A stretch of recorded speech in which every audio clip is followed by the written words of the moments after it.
Hello students, तो देखो हम लोग स्पेक्ट्रम पढ़ रहे थे और हमने स्पेक्ट्रम बहुत सारा पार्ट कंप्लीट कर लिया था। हमने देखा था स्पेक्ट्रम क्या होता है, कैसे आपके पास स्पेक्ट्रल लाइंस बनती है, क्या होती है लाइमन सीरीज की लाइंस, क्या होती है बामर सीरीज की लाइंस एंड सो ऑन। उसके अलावा हमने एच अल्फा लाइंस देखी थी, एच बीटा लाइंस देखी थी, फर्स्ट लाइन क्या होती है, शॉर्टेस्ट लाइन, लॉन्गेस्ट लाइन और उसके रिलेटेड कुछ क्वेश्चंस। आज हम स्पेक्ट्रम को आगे वापस से कंटिन्यू कर रहे हैं। We are going with total number of spectral lines.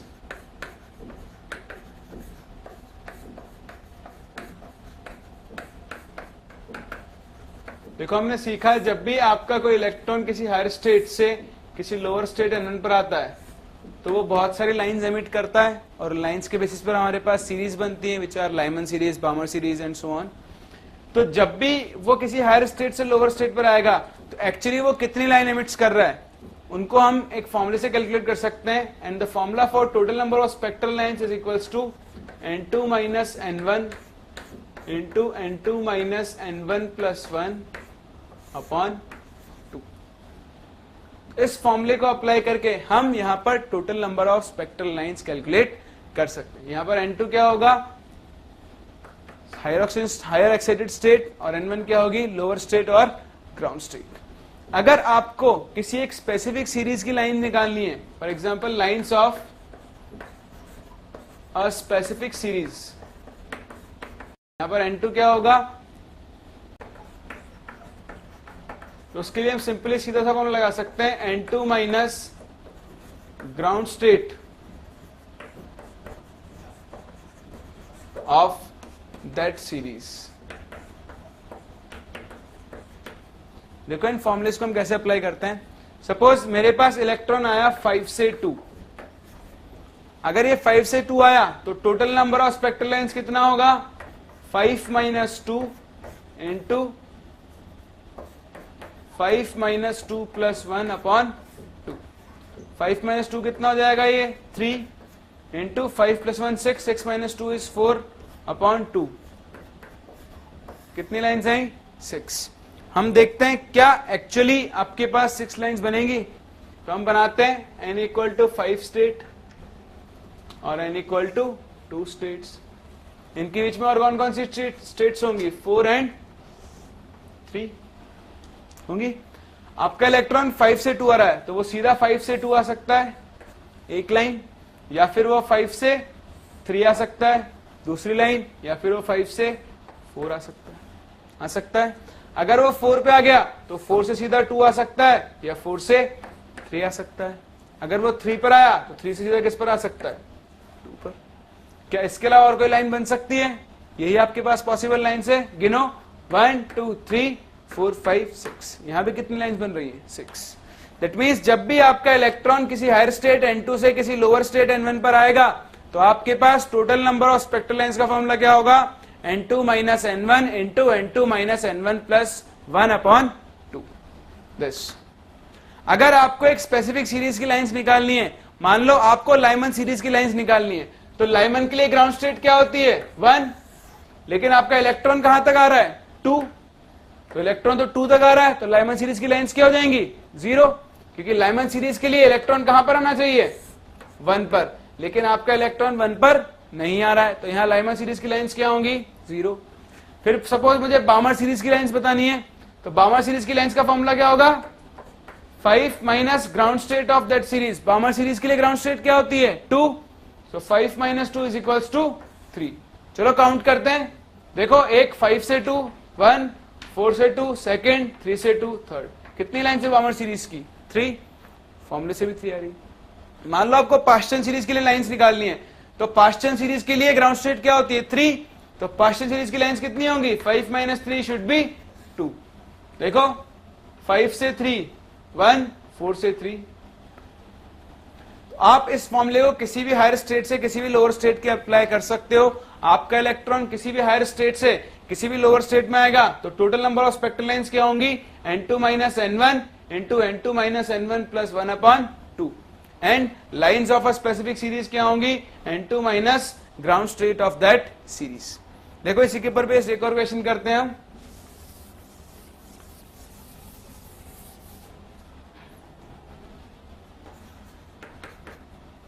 देखो electron undergoes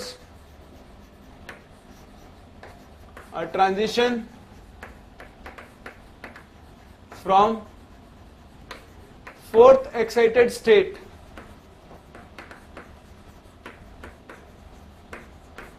to the ground state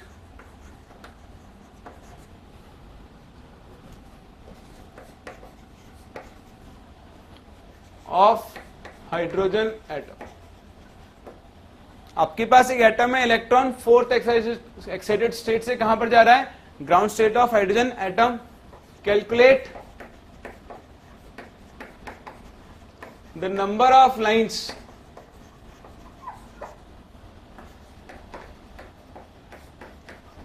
present in visible reason.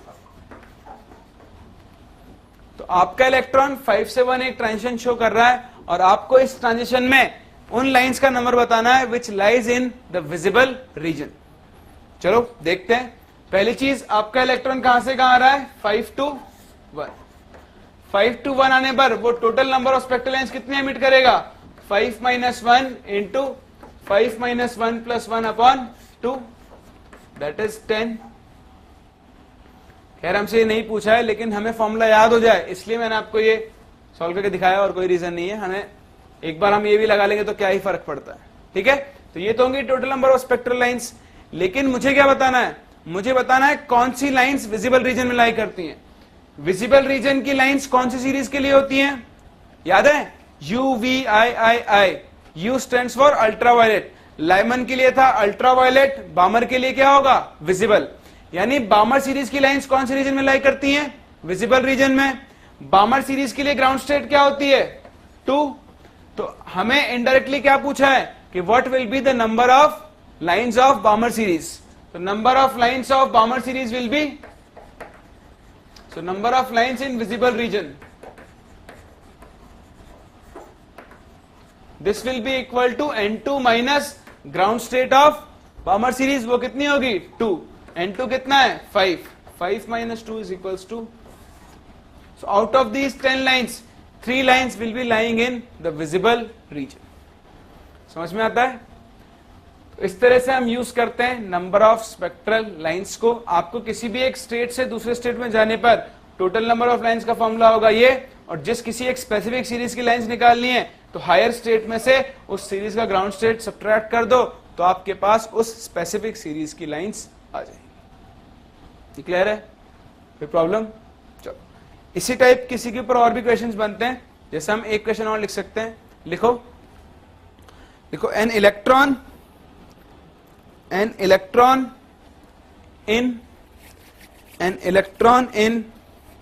an hydrogen atom, an electron in a hydrogen atom absorbs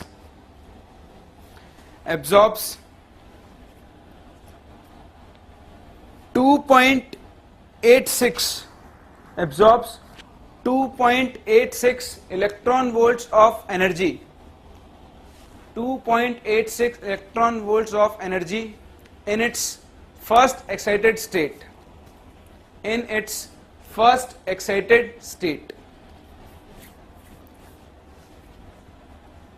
The electron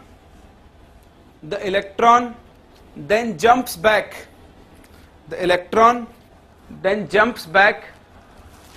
To its ground state. Calculate the total number of lines. Which are present in. Calculate the total number of lines which are present in the visible region. Calculate the total number of lines which are present in the visible region.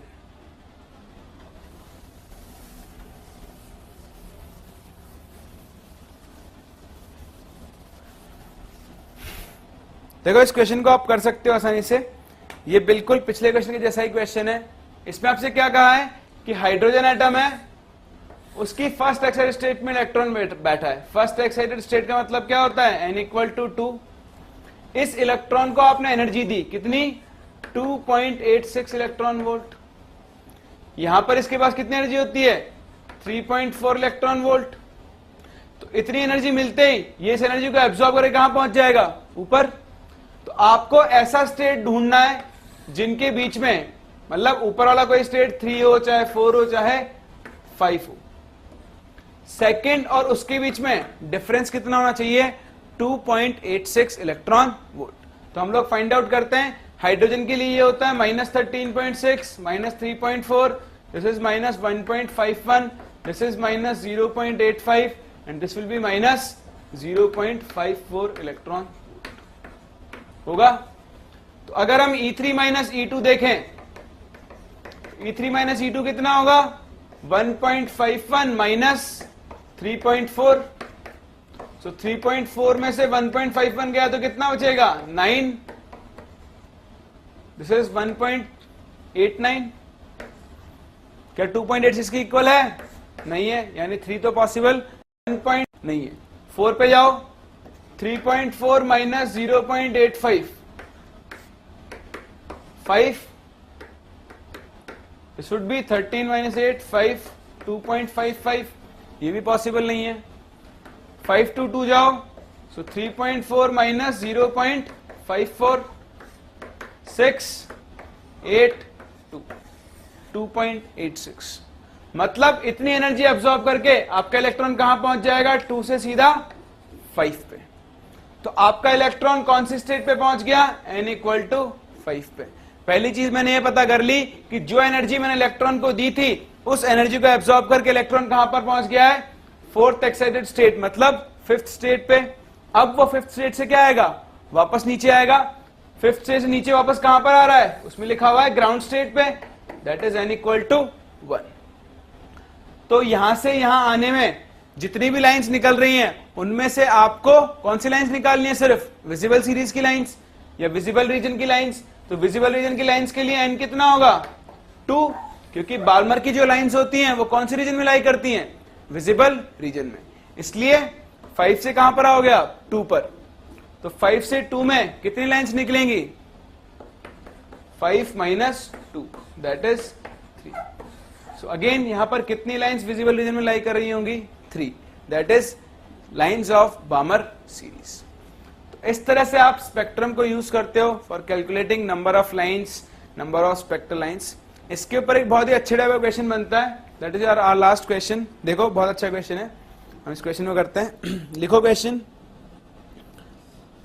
लिखो a hydrogen like atom, a hydrogen like atom is observed to emit, a hydrogen like atom is observed to emit, लिखो question, is observed to emit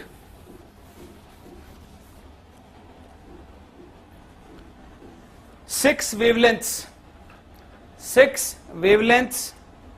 originating from all possible transitions, 6 wavelengths originating from all possible transitions between a group of levels,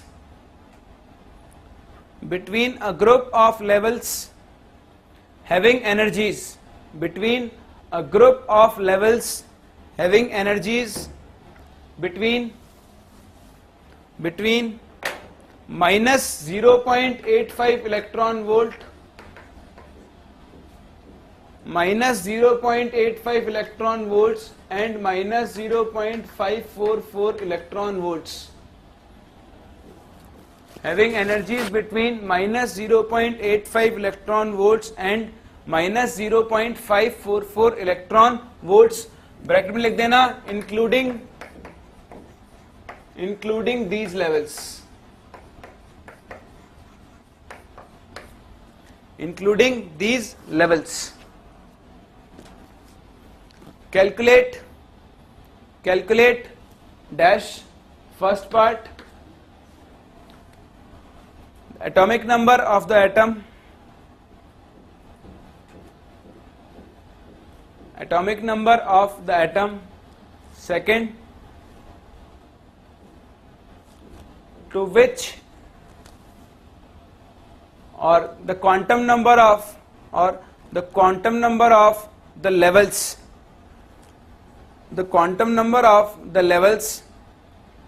between which transition is taking place. Quantum number of levels between which transition is taking place. Third part, calculate the longest wavelength. Calculate the longest wavelength emitted in these transitions. Calculate the longest wavelength emitted in these transitions. Question को एक बार ध्यान से पढ़ो. Question आपसे क्या कह रहा है कि आपके पास दो स्टेट्स हैं अननोन. मैं एक को कहता हूं N2, एक को कहता हूं N1. जब आपका इलेक्ट्रॉन यहां से यहां ट्रांजिट कर रहा है तो टोटल 6 स्पेक्ट्रल लाइंस एमिट हो रही हैं. पहली चीज. दूसरा, इन दोनों लेवल्स के बीच में एनर्जी गैप कितना है? यह है -0.85 पे और ये -0.544 है. चलो, तो वो आपसे पूछ रहा है कि बताओ पहली चीज कि एटम का एटॉमिक नंबर कितना होगा और दूसरा ये पॉसिबल ट्रांजिशंस कितने होंगे. तो पहले तो मैं नंबर ऑफ स्पेक्ट्रल लाइंस कितनी एमिट होंगी यहां से? N2 minus N1 into N2 minus N1 plus 1 upon 2. This should be equal to 6. बोलो होंगी? अगर मैं N2 minus N1 को x मान लूं तो इक्वेशन क्या बनेगा? x into x plus 1 should be equal to 12 बनेगा. So x square plus x minus 12 should be equal to 0. तो यहां से अगर आप इसका फैक्टराइज करो तो ये बनेगा x square plus 4x minus 3x minus 12 equal to 0. x common लो तो x plus 4 minus 3 कॉमन लो तो x plus 4 equal to 0. तो x की दो वैल्यूज आएंगी 3 and 4 minus 4. माइनस 4 तो पॉसिबल नहीं है तो x की वैल्यू क्या होगी? 3. यानी N2 minus N1 की वैल्यू कितनी आ गई है मेरे पास? 3. ये आगे पहली चीज. दूसरा वो क्या कह रहा है कि इन दोनों का जो एनर्जी डिफरेंस है, जो भी एनर्जी है इनकी, वो क्या है? इसकी -0.544 और इसकी कितनी है? -0.85. तो क्या मैं इसके लिए एनर्जी का इक्वेशन लिख सकता हूं? देखो, मुझे एटम का एटॉमिक नंबर नहीं पता है तो मैं क्या लिखूंगा एनर्जी यहां पे? En1 will be equal to -13.6 into Z square upon N1 square लिखूंगा. सेम इसी तरह इस लेवल की एनर्जी कितनी होगी? En2 -13.6 into Z square upon N2 square. क्या मैं दोनों को डिवाइड कर सकता हूं? डिवाइड करते हैं. En2 या En1 अपॉन En2. En1 कितना है? -0.85. En2 कितना है? -0.544. This should be equal to En1 कितना होगा? 13.6 into Z square upon N1 square. Z square से Z स्क्वायर कैंसिल, 13.6 से 13.6 कैंसिल. तो इक्वेशन क्या बन जाएगा? N2 square upon N1 square बनेगा. देखो, इसको कैंसिल करो. यह है 0.544 और यह है 0.85. अगर हम इसको 8 लाना है ना हमें, 0.54, चलो हम डायरेक्टली डिवाइड कर लेते हैं. तो हो जाएगा 850 डिवाइडेड बाय 544. 1, 10 में से 4 गया 6, 4 minus 4 0, 8 minus 5 3, 0. ये कितना आएगा? अराउंड 6. 6 4 जा 24 2, 6 4 जा 24 and 2 26 2, 6 5 जा 30 and 32. तो 15 आएगा, 5 आएगा. 5 4 जा 22, 5 4 20 into 22, 5 5 जा 20, 5 and 2 27. 340.9. तो वैल्यू कितनी आएगी आपके पास 15.9। That means n2 square upon n1 square 15.9 को अप्रोक्सीमेटली 16 लिख सकता हूं। तो दोनों साइड क्या ले लो स्क्वायर रूट। तो n2 अपॉन n1 की वैल्यू कितनी हो गई 4 होगा। तो देखो दो रिलेशन आ गए, एक n2 upon n1 is equals to 4 और एक n2 minus n1 is equals to 3। तो मैं इन दोनों को यूज करके n2 और n1 की वैल्यूज निकाल सकता हूं। बोलो समझ में आता है। देखो यहाँ की बात तो सब कैलकुलेशन है, आपको डिवाइड करके देखना है। ये 15.9 अप्रोक्सीमेटली 16 आ रहा है, तो n2 अपॉन n1 की वैल्यू आ गई। तो यहां से मैं कह सकता हूं कि n2 is equals to 4 times of n1। इस वैल्यू को यहां यूज करो तो इक्वेशन क्या बनेगा 4n1 minus n1 should be equal to 3। तो n1 की वैल्यू कितनी हो गई 1 होगा। अगर n1 1 आ गया तो n2 कितना आएगा 4। यानी आपके पास टेंशन कहां से कहां होगा 1 to 4, यानी इसकी वैल्यू हो गई 4, इसकी वैल्यू हो गई 1। ये समझ में आता है। अब मुझे क्या निकालना है एटॉमिक नंबर। तो एटॉमिक नंबर निकालने के लिए फॉर्मूला यूज कर लो En1 कितना है -0.85। This should be equal to -13.6 into Z square upon n1 की वैल्यू कितनी हो गई 1 स्क्वायर। तो यहां से अगर आप सॉल्व करोगे तो जेड स्क्वायर कितना हो जाएगा Z square will B -0.85 upon 13.6, minus से माइनस कैंसिल।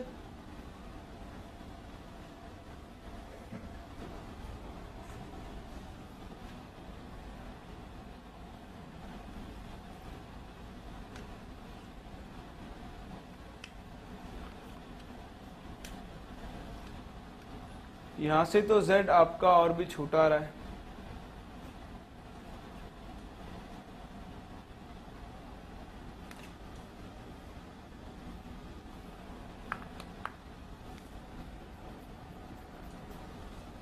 इसका मतलब इसकी वैल्यू पॉसिबल नहीं है। एक सेकंड और चेक करते हैं। और यहां पे वैल्यू रखो En2 is -0.544। This should be equal to -13.6 into Z square upon n2 कितना है 4 यानी 16। तो यहां से जेड स्क्वायर कितना हो जाएगा Z square will be equal to -16 into 0.544 upon 13.6।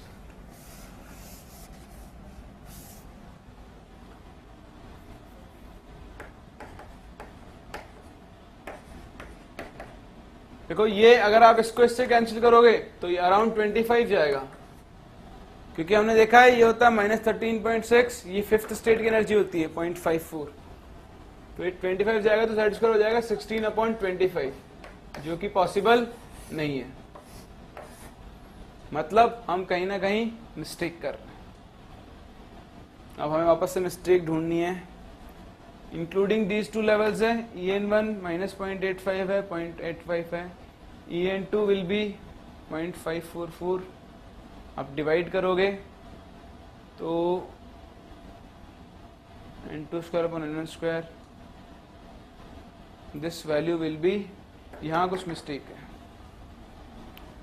But 0.85 आता है फोर्थ के लिए, तो हो जाएगा 13.6 अपॉन 4 स्क्वायर, ये हो जाएगा 13.6 अपॉन 5 स्क्वायर।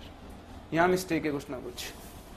देखो हम इसको वापस से सॉल्व करते हैं। This would be 0.85 and this would be 0.544। Actually ये 16 नहीं आएगा, ये 1.6 ऐसा कुछ आता है। देखो 0.85 आती है हाइड्रोजन के लिए फोर्थ शेल की एनर्जी, यानी मैं इसे लिख सकता हूं 13.6 अपॉन 4 स्क्वायर। 0.544 आती है फिफ्थ शेल की एनर्जी, यानी इसे लिख सकता हूं 13.6 upon 5 square. This will be equal to n2 by n1 whole square होगा। तो 13.6 से 13.6 कैंसिल, 5 चला गया ऊपर, 4 आ गया नीचे, 5/4 whole square. That means n2 by n1 की वैल्यू कितनी हो गई 5/4 होगी। तो आपका n2 क्या हो गया, n2 is 5/4 times of n1। होगा।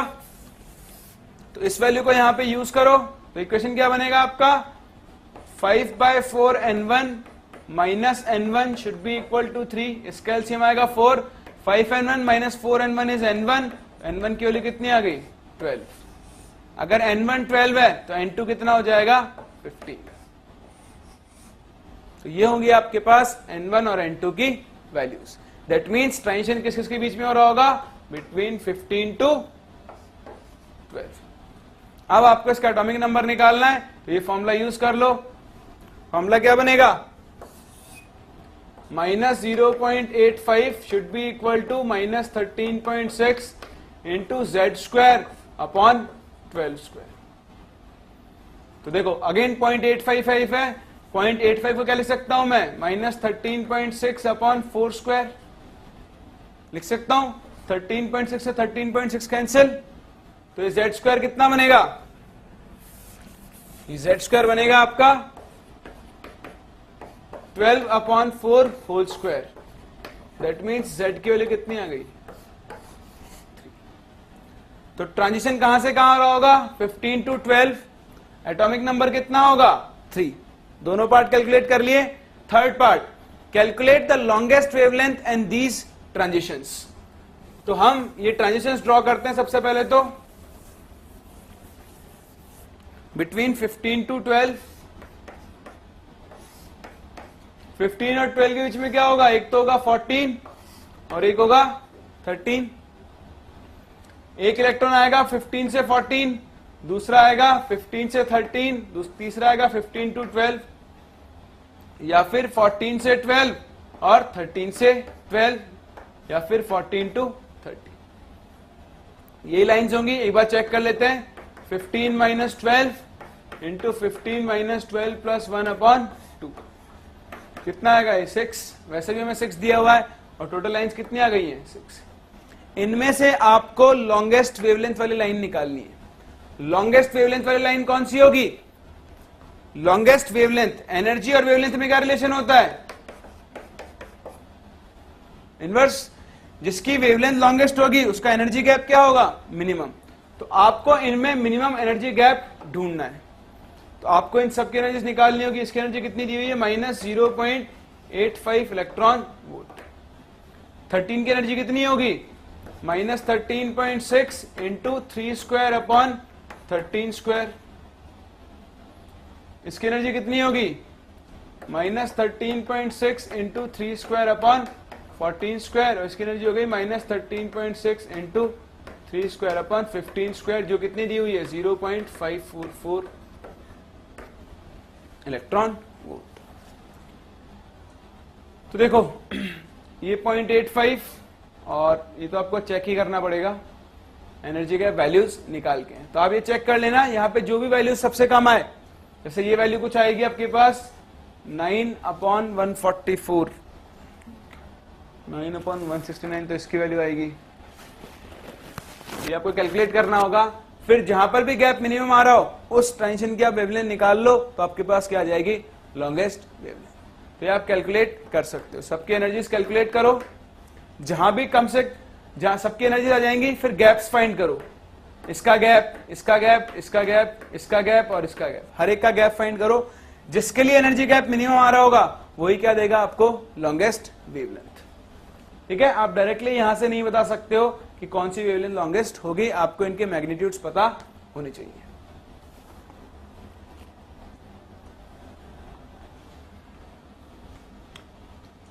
चलो ठीक है।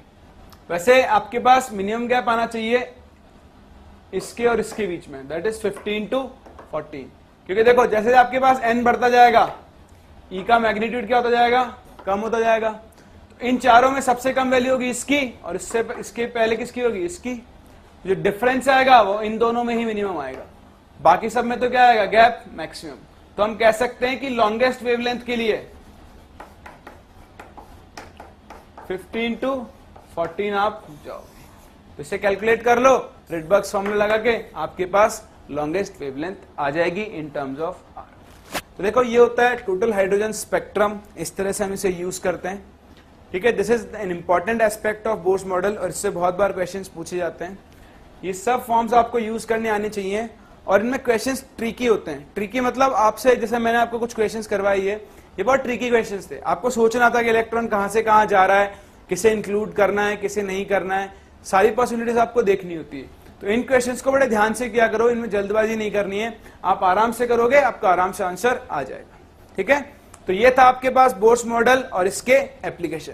और नेक्स्ट टॉपिक इज लिमिटेशंस और drawbacks of Bohr's model.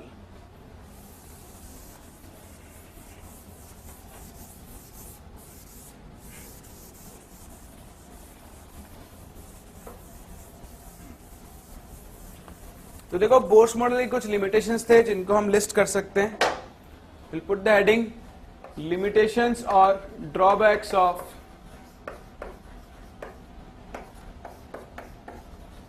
Bohr's model. देखते हैं क्या लिमिटेशंस थे बोर्स मॉडल के। इसका पहला लिमिटेशन था, it is only applicable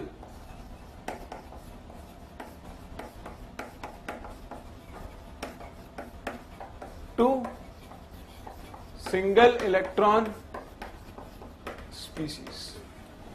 bourse model सिर्फ और सिर्फ किसके लिए एप्लीकेबल है? सिंगल इलेक्ट्रॉन स्पीसीज, यानी ऐसी स्पीसीज जिनके अंदर सिर्फ एक इलेक्ट्रॉन होता है, लाइक हाइड्रोजन और He+ और Li2+ and so on.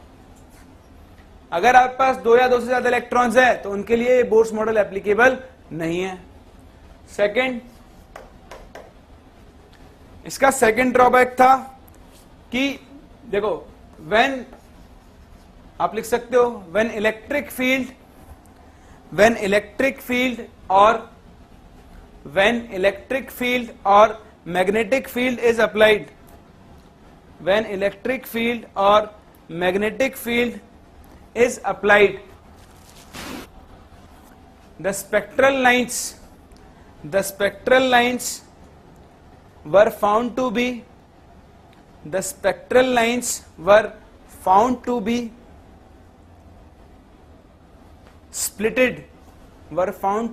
splitted in several lines.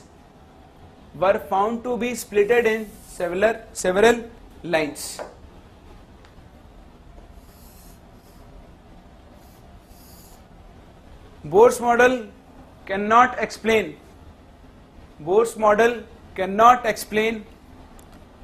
the splitting of these lines.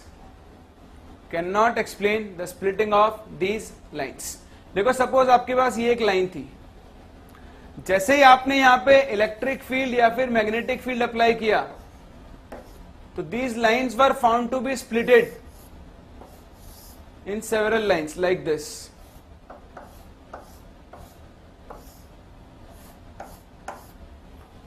तो बोर्स मॉडल इस स्प्लिटिंग को नहीं बताता। जो एक लाइन थी वो क्या हो गई थी, बहुत सारी लाइंस के अंदर स्प्लिट हो गई थी। रादर आप इसे ऐसे बना सकते हो,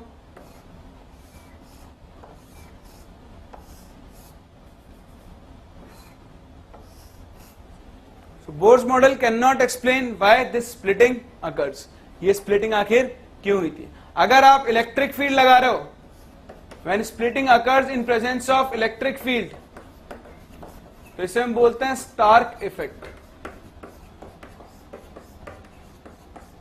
and when splitting occurs in presence of magnetic field, then the effect is called Zeeman. अगर इलेक्ट्रिक फील्ड लगाने पर स्प्लिटिंग हो रही है तो उसे हम क्या कहेंगे? Stark effect. अगर मैग्नेटिक फील्ड लगाने पर स्प्लिटिंग हो रही है तो उसे हम क्या कहेंगे? ज़ीमान इफेक्ट। तो जो आपका बोर्स मॉडल था वो ना इलेक्ट्रिक ना स्टार्क इफेक्ट को एक्सप्लेन कर सकता है और ना ही ज़ीमान इफेक्ट को एक्सप्लेन कर सकता है। देन थर्ड पॉइंट इज, देखो, it can not explain Heisenberg's principle.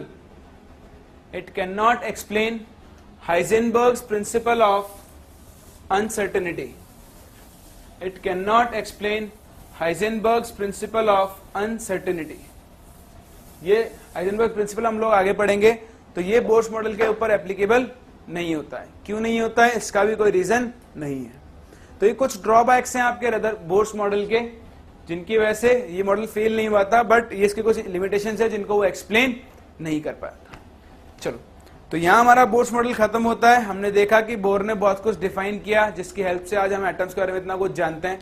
ठीक है, उसने बताया कि एटम्स में इलेक्ट्रॉन्स कहाँ होते हैं, प्रोटॉन्स कहाँ होते हैं, कैसे हम कैलकुलेशंस करते हैं रिगार्डिंग टू एटम, कैसे हम एक एटम की रेडियस कैलकुलेट करते हैं, कैसे इलेक्ट्रॉन की वेलोसिटी कैलकुलेट करते हैं, and all those things. Next जो हमारे पास काम आ रहा है, नेक्स्ट जो टॉपिक आ रहा है हमारा, that is de Broglie principal.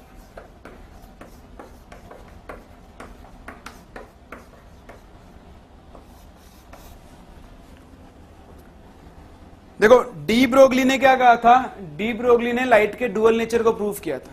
D Broglie principle क्या कहता है कि light has a dual nature. आपके पास कुछ फिनोमिना या कुछ प्रोसेस ऐसे होते हैं जिनमें लाइट एक पार्टिकल की तरह एक्ट करती है, जबकि कुछ फिनोमिना या कुछ प्रोसेस ऐसे होते हैं जहां पे लाइट आपकी वेव की तरह एक्ट करती है। तो कभी लाइट पार्टिकल की तरह एक्ट करती है, कभी लाइट वेव की तरह एक्ट करती है, इसलिए लाइट का नेचर कैसा होता है, डुअल। तो डी ब्रोगली ने लाइट के पार्टिकल नेचर और वेव नेचर को एक साथ क्या किया था, एसोसिएट किया था और अपना एक प्रिंसिपल दिया था। तो आप लोग लिख सकते हो, लिखो, इन सम phenomena like photoelectric effect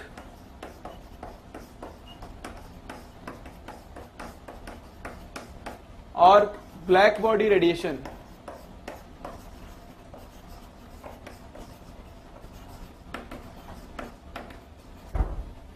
light act as a particle. In some phenomena like photoelectric effect and black body radiation, light act as a particle, whereas in some phenomena like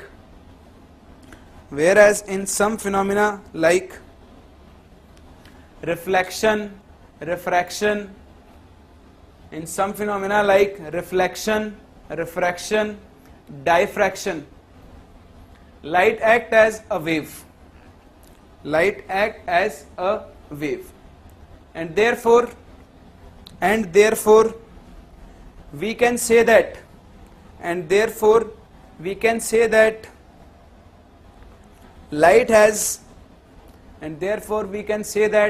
light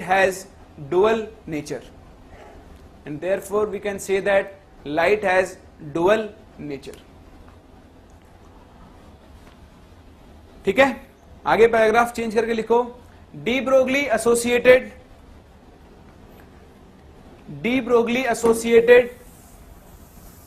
the particle nature of light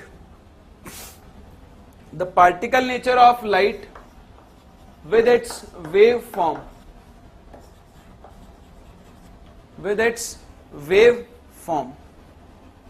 which is known as de Broglie principle,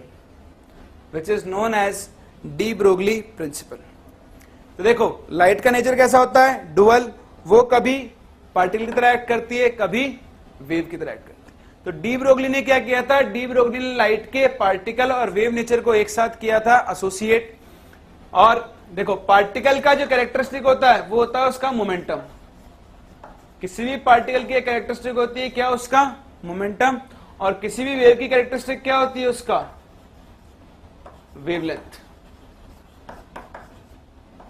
तो D Broglie ने particle के momentum और wave की wavelength में एक relation define किया था। उसने कहा था कि lambda is inversely proportional to p, और lambda is equals to h upon p. यहां पे लैम्डा क्या है, वेवलेंथ, पी क्या है, मोमेंटम ऑफ पार्टिकल। लैम्डा है उस वेव की वेवलेंथ और पी क्या है, उस पार्टिकल का मोमेंटम। और एच क्या है, H is your Planck's constant, जिसकी वैल्यू कितनी होती है,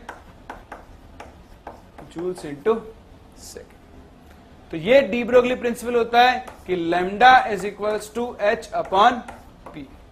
अगर आपके पास एक पार्टिकल बहुत तेज स्पीड से घूम रहा है तो उसके साथ जो वेव एसोसिएट होगी, उस वेव की वेवलेंथ कितनी होगी, एच अपॉन पी। मोमेंटम का फॉर्मूला क्या होता है, मास इनटू वेलोसिटी। तो ये फॉर्म क्या बनता है, lambda is equals to h upon. समझ में आता है। फिर देखो इसका एक फॉर्म और लिख सकते हैं हम लोग, अगर हम काइनेटिक एनर्जी की बात करें तो काइनेटिक एनर्जी का फॉर्मूला क्या होता है, हाफ एम वी स्क्वायर। अगर मैं इस इक्वेशन को m से मल्टीप्लाई करूं और m से डिवाइड करूं तो इक्वेशन क्या बन जाएगा, m v whole square upon 2m। m into v क्या होता है, मोमेंटम, तो मोमेंटम का स्क्वायर अपॉन 2m होगा।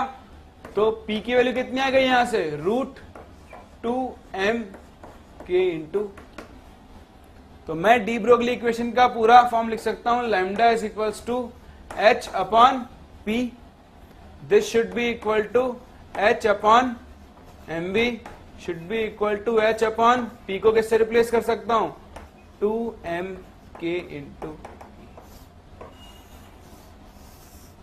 यानी अगर मुझे किसी पार्टिकल की स्पीड पता है, उसका मोमेंटम पता है या उसकी काइनेटिक एनर्जी पता है, तो मैं उससे associated D Broglie wavelength calculate कर सकता हूं। समझ में आता है? तो ये होता है आपके पास डी ब्रोगली इक्वेशन। अभी हम इसके ऊपर कुछ छोटे मोटे क्वेश्चंस करते हैं। फॉर एग्जांपल एक छोटा सा क्वेश्चन लिखो,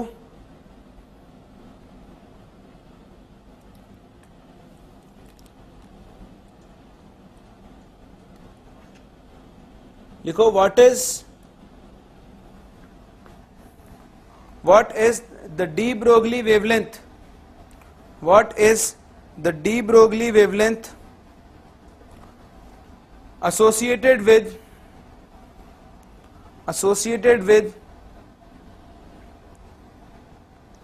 a ball of mass 200 gram, associated with a ball of mass 200 gram which is moving with a ball of mass 200 gram which is moving with a velocity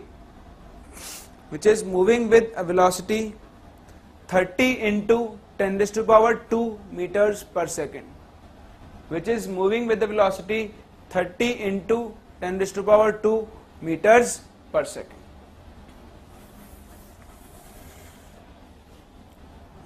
देखो आपको ball का मास दिया हुआ है 200 ग्राम, इसको मैं लिख सकता हूं 0.2 kg।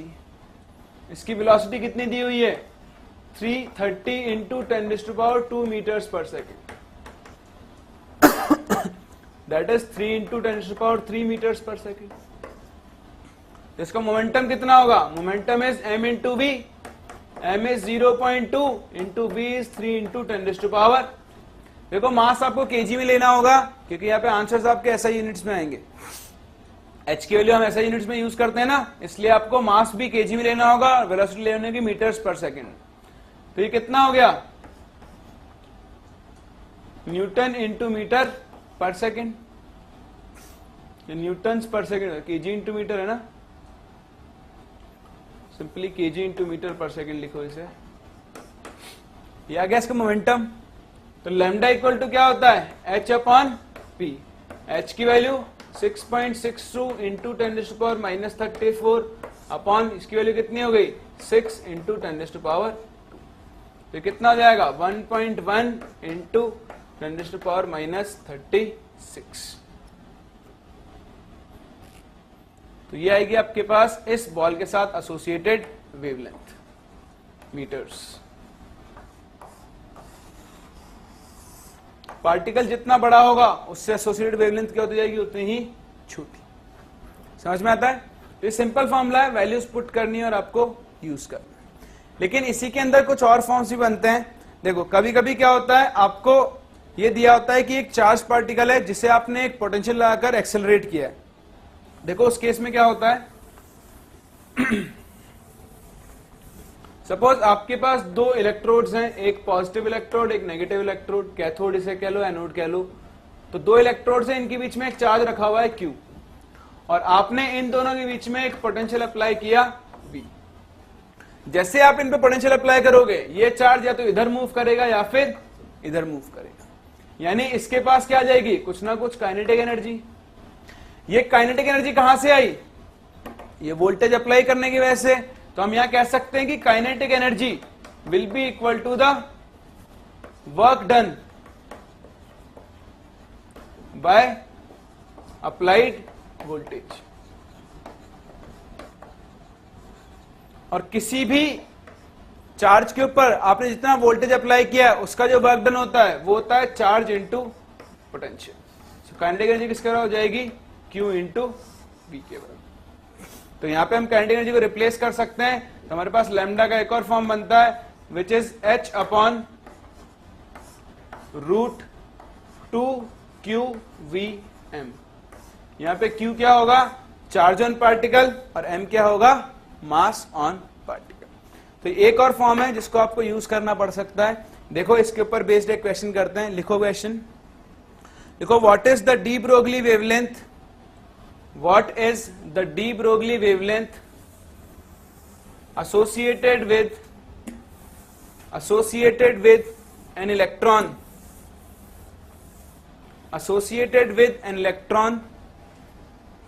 accelerated through a potential difference of 100 kilovolt, accelerated through a potential difference of 100 kilovolt। देखो लैम्डा की वैल्यू कितनी हो जाएगी, H upon root 2QVM। H upon root 2 किसको एक्सेलरेट किया है, इलेक्ट्रॉन को। तो इलेक्ट्रॉन का चार्ज कितना होता है 1.6 इंटू 10⁻⁻19।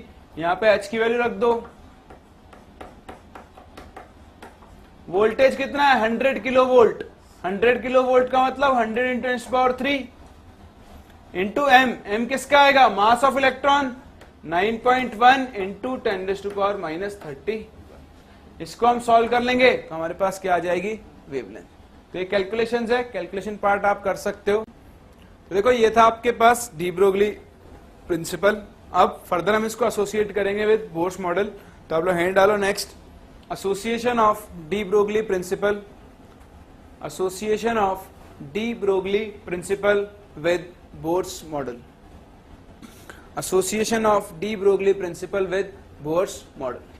तो देखो मैंने आपसे कहा था जब मैंने बोर्स मॉडल पढ़ाया था कि आप लोग याद रखना बोर्स मॉडल का एक बहुत इंपॉर्टेंट पोस्टुलेट है, that is MVR should be equal to NH upon 2π।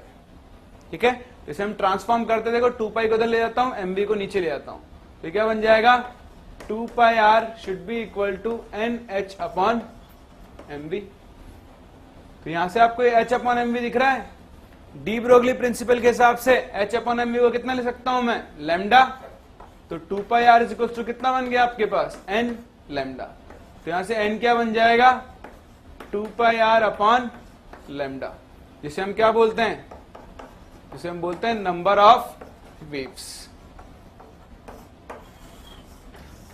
और नंबर ऑफ वेव सिंपली किसके बराबर हो जाएगी, the number of shell in which the electron is moving.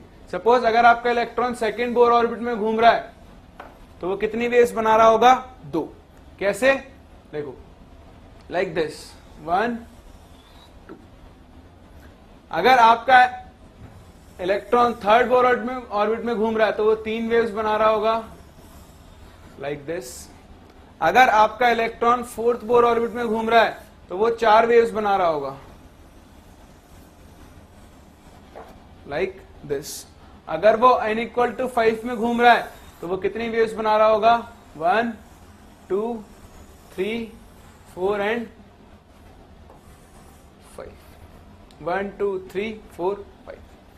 तो जिस भी ऑर्बिट में घूम रहा होगा उतनी ही वेव्स बना रहा होगा, या फिर वाइस वर्सा, जितनी वो वेव्स बना रहा है उसी ऑर्बिट में वो घूम रहा होगा। अगर वो 2 वेव्स बना रहा है तो सेकंड ऑर्बिट में होगा, 3 वेव्स बना रहा है तो थर्ड ऑर्बिट में होगा, 4 वेव्स बना रहा है तो फोर्थ ऑर्बिट में होगा। तो इस तरह से आप बोर्स ऑर्बिटल को या बोर्स मॉडल को डी ब्रोगली प्रिंसिपल के साथ एसोसिएट कर सकते हो। मतलब ये प्रिंसिपल ये कहता है कि बोर्स ऑर्बिट में जो इलेक्ट्रॉन न्यूक्लियस के चारों तरफ घूम रहा है that can also be considered as a wave, जिसका वेव नंबर, जिसमें हर ऑर्बिट में वो कितनी वेव्स बनाएगा, उस ऑर्बिट के n के इक्वल। अगर फर्स्ट शेल है तो 1 वेव बनाएगा, सेकंड है तो 2 बनाएगा, 3 है तो थर्ड है तो 3 बनाएगा, एंड सो ऑन। इस तरह से आप एसोसिएट करते हो डी ब्रोगली प्रिंसिपल को बोर्स मॉडल के साथ। ठीक है, इन पे बहुत छोटे छोटे क्वेश्चंस बनते हैं. For example calculate at the question, calculate the wavelength associated with, calculate the wavelength associated with, calculate the wavelength associated with an electron moving in third Bohr orbit, moving in third Bohr orbit of hydrogen atom. Calculate the wave associated with an electron moving in third Bohr orbit of hydrogen atom. तो आपको क्या करना है, third Bohr orbit बोल रहा है, यानी N की वैल्यू कितनी हो गई 3, तो 2 pi are should be equal to N lambda. तो 2 पाई आर क्या हो जाएगा, R3 should be equal to N lambda. N कितना हो गया 3 इंटू लैम्डा, तो लैम्डा की वैल्यू कितनी हो जाएगी 2 पाई बाय 3 इंटू R3. ये R3 क्या होगी, radius of third Bohr orbit. तो वैल्यू रख दो, 2 पाई अपॉन 3 इंटू R3 कितना हो जाएगा 0.529 into n square, n square यानी 3 square upon Z which is 1. इस वैल्यू को सॉल्व कर लो, आपके पास वेवलेंथ आ जाए. ये पहले टाइप का क्वेश्चन, जहां पे आपको सिंपली वैल्यूज पुट करनी है. सेकेंड टाइप्स ऑफ क्वेश्चन लिखो, एक और क्वेश्चन लिखो, if the radius of first Bohr orbit, if the radius of first Bohr orbit of hydrogen atom is R0, the radius of first Bohr orbit of hydrogen atom is R0, then calculate the de Broglie wavelength, then calculate the de Broglie wavelength of an electron, calculate the de Broglie wavelength of an electron moving in the fourth shell of the same hydrogen atom. देखो आपको क्या कह रहा है कि पहला जो orbit है, फर्स्ट ऑर्बिट हाइड्रोजन के लिए, उसकी रेडियस कितनी दी हुई है आपको R0, और आपसे पूछ रहा है the de Broglie wavelength associated with an electron moving in fourth orbit. तो 2 pi R4 should be equal to N lambda. 2 pi R क्या होता है, एन लैम्डा. तो फोर्थ स्टेट के लिए क्या हो जाएगा, 2 pi R4 should be equal to 4 lambda. तो इस lambda should be equal to 2 pi by 4 into R4, that is pi upon 2 into R4 क्या होगी, radius of fourth Bohr orbit. लेकिन आपको रेडियस किसकी दी हुई है, फर्स्ट बोर ऑर्बिट की. तो आपको R4 को R0 के टर्म्स में फाइंड आउट करना होगा. बहुत आसान है, हमने पढ़ा है रेडियस इसके प्रोपोर्शनल होती है एन स्क्वायर अपॉन जेड. तो R4 अपॉन R0 किसके बराबर होगा, N4 square upon N1 square, क्योंकि Z तो सेम है. R0 किसकी है, फर्स्ट ऑर्बिट की रेडियस, R4 किसकी है, फोर्थ ऑर्बिट की रेडियस. N4 कितना हो गया 4 स्क्वायर, N1 कितना हो गया 1 स्क्वायर. तो अगर आप R4 निकालोगे तो R4 कितना हो जाएगा 16 टाइम्स ऑफ R0 होगा. R4 की इस वैल्यू को यहां रख दो, तो लैम्डा कितना हो जाएगा यहां से, pi by 2 into 16, that is 8 पाई. ये समझ में आता है. तो ये आपके पास सेकंड टाइप के क्वेश्चंस बनते हैं, जहां पे आपको एक ऑर्बिट की रेडियस दी हुई होगी और उसके टर्म्स में आपसे इलेक्ट्रॉन की वेवलेंथ कैलकुलेट करवा सकते हैं, जिस भी शेल में वो घूम रहा है उस शेल में. तो ये आपके पास डी ब्रोगली प्रिंसिपल के एप्लीकेशन होते हैं डिपेंडिंग ऑन बोर्स मॉडल. बोलो, ये समझ में आता है आपको. चलो फिर देखो, इसका एक फॉर्म और है जिसे हम यूज कर सकते हैं. फॉर एग्जाम्पल एक क्वेश्चन लिखो the area covered by an electron moving in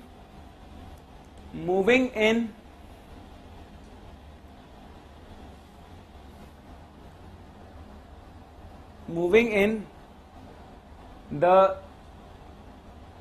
fourth shell, moving in the fourth shell of an hydrogen atom, moving in the fourth shell of an hydrogen atom is x lambda square upon pi, is x lambda square upon pi. Calculate the value of x. Calculate the value of x. देखो वो कह रहा है कि fourth shell में एक electron घूम रहा है, सिंस ये सर्कुलर ऑर्बिट होता है तो इलेक्ट्रॉन ने जो एरिया कवर किया है वो आपको दिया हुआ है, तो इलेक्ट्रॉन ने जो भी एरिया कवर किया होगा वो एरिया क्या होगा, इस सर्कल का एरिया, और किसी भी सर्कल का एरिया क्या होता है, area covered will be pi r square, क्योंकि सर्कल का एरिया क्या होता है, pi r square. Now r, आपको आर बतानी है, कौन सा ऑर्बिट में घूम रहा है वो, फोर्थ ऑर्बिट में, लेकिन एरिया किसके टर्म्स में, लैम्डा के टर्म्स में. हमें तो क्या इक्वेशन यूज करना पड़ेगा, 2 pi are should be equal to N lambda. N की वैल्यू कितनी हो जाएगी यहां से 4, तो आर कितना हो जाएगा 2 लैम्डा अपॉन पाई. इस वैल्यू को यहां रखो, तो एरिया कवर्ड कितना होगा, pi into 4 lambda square upon pi square. ये पाई से पाई कैंसिल, तो एरिया कितना बन जाएगा 4 लैम्डा स्क्वायर अपॉन पाई बनेगा. इसे और इसे कंपेयर करो, x की वैल्यू कितनी आएगी, तो ये आपके पास तीसरे टाइप का क्वेश्चन होता है जो बोर्स मॉडल को डी ब्रोगली प्रिंसिपल के साथ एसोसिएट कर सकता है. तो ये आपके पास कुछ टाइप ऑफ क्वेश्चन थे जो हमने डील किए, जहां पे आप बोर्स मॉडल को किसके साथ एसोसिएट करते हो, डी ब्रोगली वेवलेंथ के साथ. पहले टाइप के क्वेश्चंस बनते हैं जहां पे आपको डायरेक्टली वैल्यूज पुट करनी होगी और आंसर्स निकालने होंगे. उसके बाद दूसरे टाइप के बनते हैं इस इक्वेशन पे, that 2 pi r is equals to N lambda. जब भी घूमते हुए इलेक्ट्रॉन और वेवलेंथ के बीच में रिलेशन पूछा जाए तो आपके दिमाग में सबसे पहले रिलेशन क्लिक करना चाहिए, that 2 pi are should be equal to N lambda. तो ये आपके पास डी ब्रोगली प्रिंसिपल था. नेक्स्ट क्लास हम लोग एक नया प्रिंसिपल पढ़ेंगे, that is Heisenberg's uncertainty principal.